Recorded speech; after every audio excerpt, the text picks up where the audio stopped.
The stories you are about to watch have been untucked from history, and they may surprise you. While we've taken many comedic licenses, our narrator and our experts speak the absolute truth. In these chapters of the Book of Queer, we're expanding our queer vocabulary, starting with sodomy. You might think the Bible hates butt stuff, but did you know that the man behind the best-selling Bible of all time was queer? I'm a king in the streets, but more of a queen in the sheets. And did you know that the word lesbian came from an island entirely full of lesbians? I love you, lesbians! Oh, and Hollywood got it all wrong. Ain't no man out here manlier than me. The real Wild West was the queerest place in America. You've been posing as a man. Full of steers, queers, and beers. At least I got the drinking part right. Giddy up! We're going gay to Z in these chapters of the Book of Queer. Open our book and dazzle your mind. History's about to be redefined. Think you know the truth about the past? Honey, better think again. We're shining a light on queer lives at last, dishing drama from now till then. These pages are full of many courageous stories of glory that are all right outrageous. Baby, we've always been here. Welcome to the Book of Queer. Once upon a time, there was a big, important book that said being gay was not okay. The big daddy of sacred text, the chart-topping, show-stopping, best-selling book of all time. Baby, we're talking about the King James Bible. It's been a guiding light for billions of people throughout history, a source of hope in an uncertain world.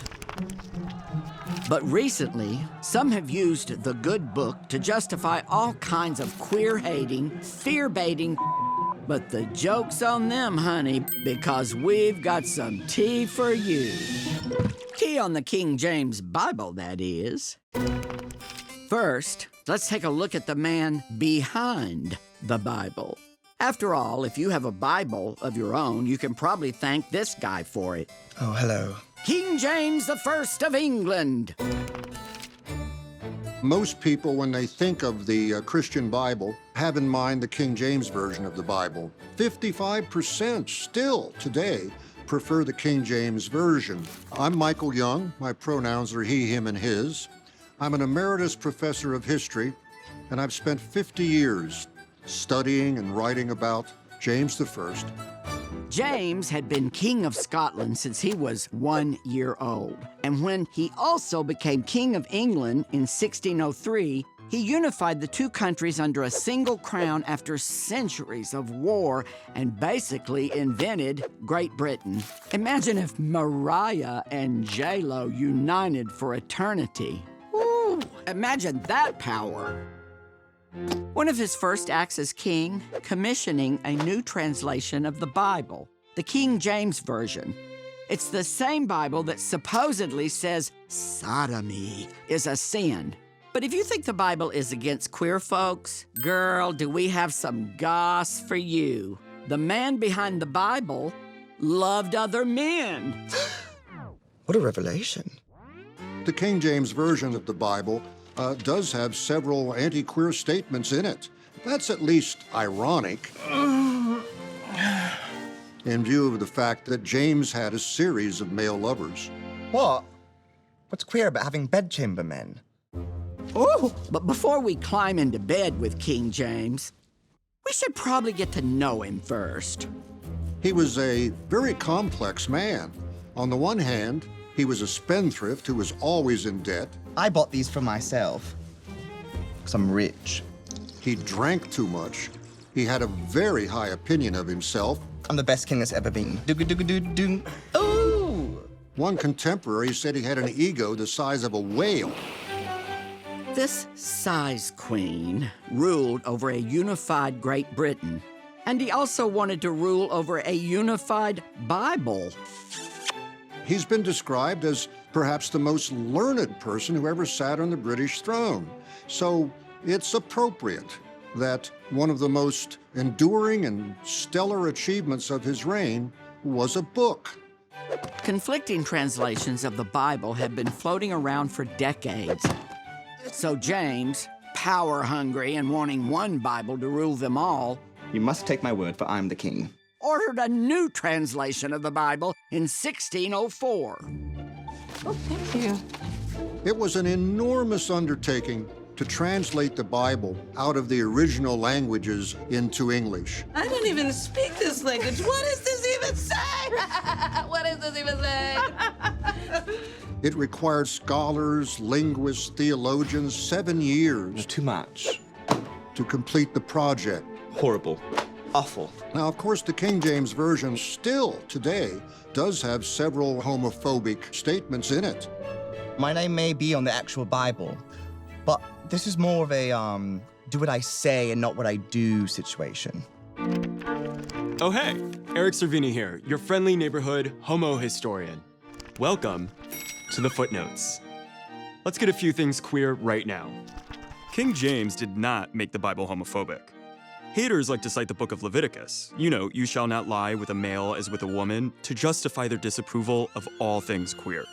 Well, scholars have found that the original version of Leviticus only banned same-sex incest.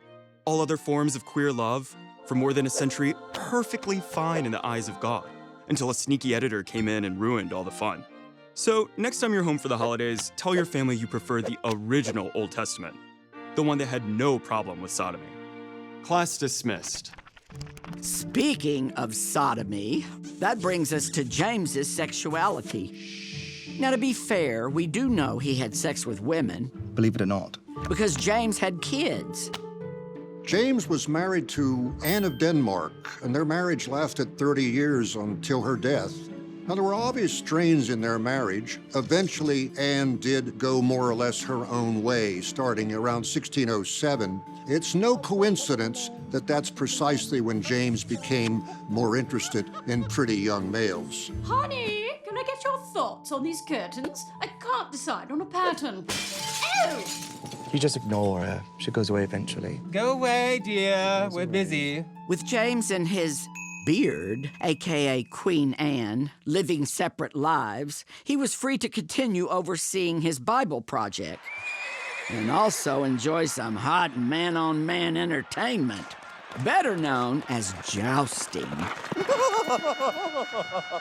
James's first great lover was Robert Carr. He was about 20 years old, a Scotsman, and he broke his leg in a jousting tournament.